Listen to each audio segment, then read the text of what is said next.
বর্ষসেরা একাদশে লিওনেল মেসির অবস্থান এতদিন ছিল ফুটবলের সবচেয়ে ধারাবাহিক ঘটনাগুলোর একটি। তবে এবার সেই ধারায় ছেদ পড়ল। ফিফপ্রো ২০২৪ সালে সেরা একাদশে জায়গা হয়নি আর্জেন্টাইন তারকার। এবারের ১১ জনের মধ্যে সবচেয়ে বেশি ৬ জন আছেন চ্যাম্পিয়ন্স লিগ জয়ী রিয়াল মাদ্রিদ থেকে। পেশাদার ফুটবলারদের বৈশ্বিক সংগঠনের ওয়েবসাইটে সোমবার বর্ষসেরা একাদশ ঘোষণা করা হয়। English premier league champion Manchester সিটির আছেন ৪ জন। প্রায় ২০ বছরের মধ্যে এবারই প্রথম এই একাদশে জায়গা হয়নি গত বছর ইউরোপিয়ান ফুটবল ছেড়ে যুক্তরাষ্ট্রের ক্লাব ইন্টার মিয়ামিতে যোগ দেয়া মেসির। ২০০৭ সালে সর্বপ্রথম এই একাদশে জায়গা পেয়েছিলেন তিনি। সেই থেকে টানা এবং রেকর্ড সর্বোচ্চ ১৭ বার জায়গা পান ৮ বারের বর্ষসেরা ফুটবলার।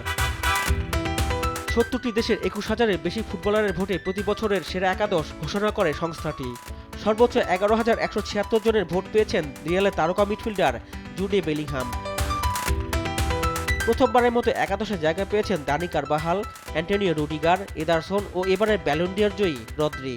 মেসিকে পেছনে ফেলে আক্রমণভাগে জায়গা করে নিয়েছেন সময়ের সবচেয়ে আলোচিত ৩ forward Erling Haaland, Kylian Mbappe ও ভিনিসিয়াস জুনিয়র।